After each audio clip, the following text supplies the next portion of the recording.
Hello friends, I am Yogiraj Chandratre. Let us take the information about software development life cycle, that is SDLC, and its activities through this video. Software development life cycle. An approach to create a software product is usually regarded to as software development life cycle, that is SDLC. Software उत्पादन तयार करण्याच्या पद्धतीला सामान्यतः software development life cycle अर्थात SDLC म्हणून ओळखले जाते. Software development life cycle is a process that produces software with the highest quality and lowest cost in the shortest time possible. Software development life cycle ही एक प्रक्रिया आहे ज्याद्वारे कमी वेळेत उच्च प्रतीची आणि कमी खर्चात सॉफ्टवेअर तयार करता येते. SDLC is a framework that defines the steps involved in the development of software at each phase. It covers the detailed plan for building, deploying and maintaining the software. SDLC he software develop करण्यासाठीची एक प्रकारची रचना किंवा मांडणी असते ज्याद्वारे प्रत्येक टप्प्यात सॉफ्टवेअरच्या डेव्हलप करण्यासाठी लागणाऱ्या आवश्यक गोष्टी स्पष्ट केल्या जातात. यामध्ये सॉफ्टवेअर तयार करणे, उपयोगात आणणे आणि देखरेखीसाठी सविस्तर योजना तयार करणे या बाबी समाविष्ट असतात. Software development life cycle is simply a series of sequentially interrelated activities leading to the successful completion of set of programs. Software development life cycle ही अनुक्रमे परस्पर संबंधित ऍक्टिव्हिटीजची मालिका असते ज्याद्वारे प्रोग्रामची यशस्वी पूर्तता होते. The duration of each activity of SDLC is called phase. Software development life cycle consists of several phases and these need to be identified along with defining the entry and exit criteria for every phase. SDLC च्या प्रत्येक ऍक्टिव्हिटीच्या कालावधीला टप्पा असे म्हणतात. Software development life cycle मध्ये अनेक टप्पे असतात आणि या प्रत्येक टप्प्यात प्रवेशाचे आणि तिथून बाहेर पडण्याचे निकष स्पष्टपणे ओळखणे आवश्यक असते. Now let us understand the stages और activities that are included in entire SDLC process. The first stage in the SDLC process is requirement collection and analysis.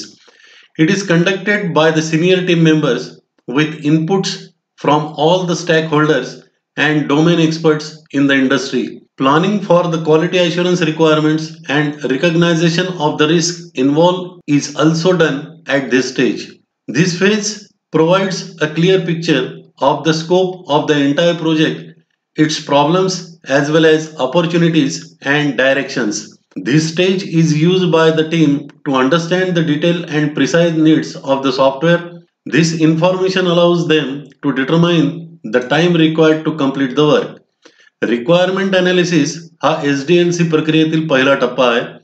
यामध्ये सिनियर टीम मेंबर्सद्वारे स्टॅक होल्डर्स आणि वापरकर्ते यांच्याकडून माहिती मिळवण्याचे काम केले जाते. या टप्प्यातच गुणवत्तेचे नियोजन केले जाते. त्यातील रिस्क अर्थात जोखीम ओळखण्याचे काम केले जाते.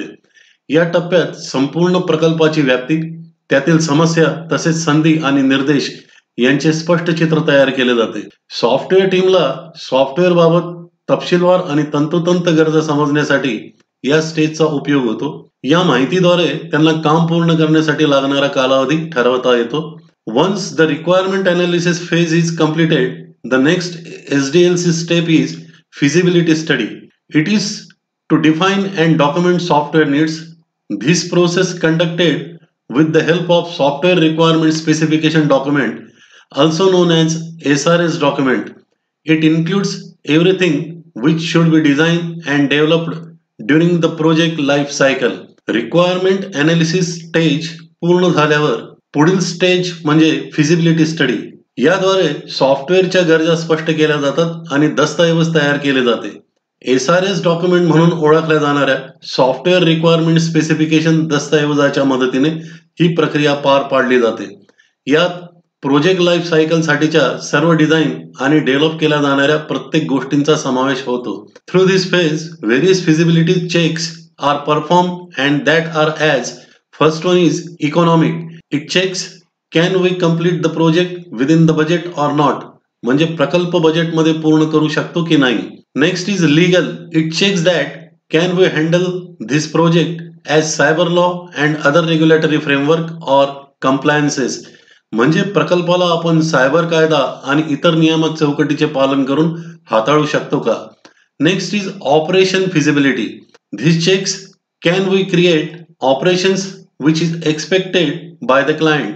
म्हणजे ग्राहकाला अपेक्षित असलेले ऑपरेशन्स आपण तयार करू शकतो का? Next is technical. This needs to check whether the current computer system can support the software. म्हणजे उपलब्ध संगणकावर सॉफ्टवेअर वापरता येऊ शकते की नाही हे तपासण्याची आवश्यकता. And the last one is schedule. This decides that the project can be completed within the given schedule or not. म्हणजे प्रकल्प ठरलेल्या वेळेत पूर्ण करता येईल की नाही हे ठरवणे. The third phase is design. At this stage we consider the architecture of the product. There are thousands of architecture models available to create a software product, but out of that, we choose only the architecture model which is best for our software or product as per the requirement need. Similarly, in this stage, we create design document specification which mentions the advantages, disadvantages, limitations and risk related to our design as well as architecture. This design phase serves as input for the next phase of the model.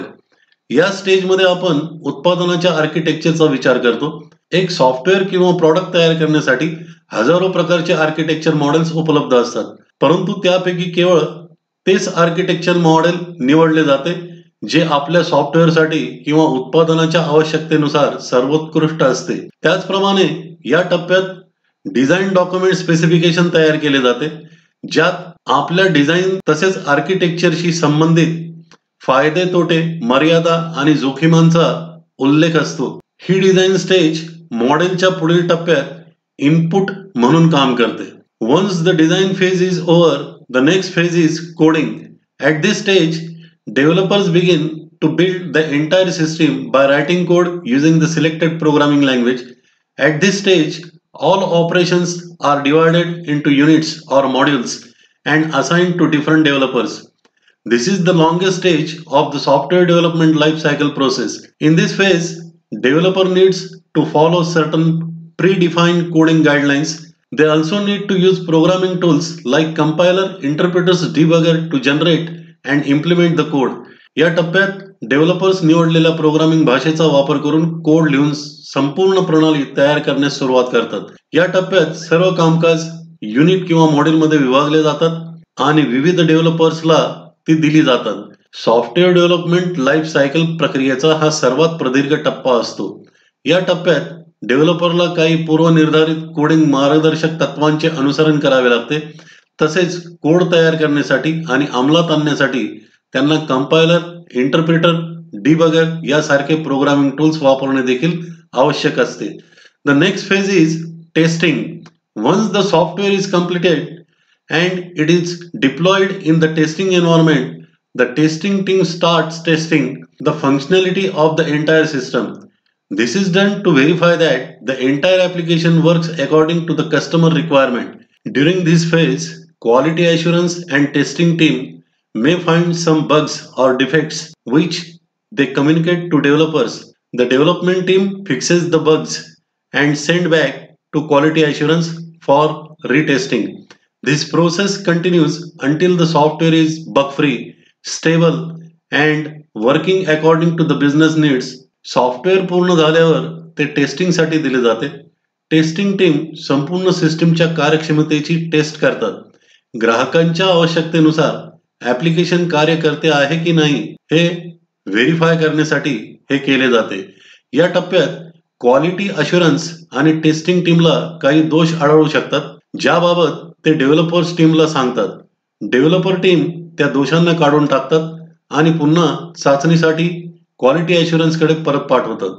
Software दोषरहित, स्थिर आणि ग्राहकांच्या आवश्यकतेनुसार कार्य करेपर्यंत ही प्रक्रिया सुरू राहते. Once the software testing phase is over and no bugs or errors left in the system, then the next phase is installation or deployment process starts. Based on the feedback given by the project manager, the final software is released and checked for deployment issues if any. एकदा software चाचणीचा टप्पा संपला आणि सिस्टीममध्ये कोणतीही बग किंवा त्रुटी राहिल्या नाहीत, तर पुढचा टप्पा म्हणजे इन्स्टॉलेशन किंवा डिप्लॉयमेंट प्रक्रिया सुरू होते.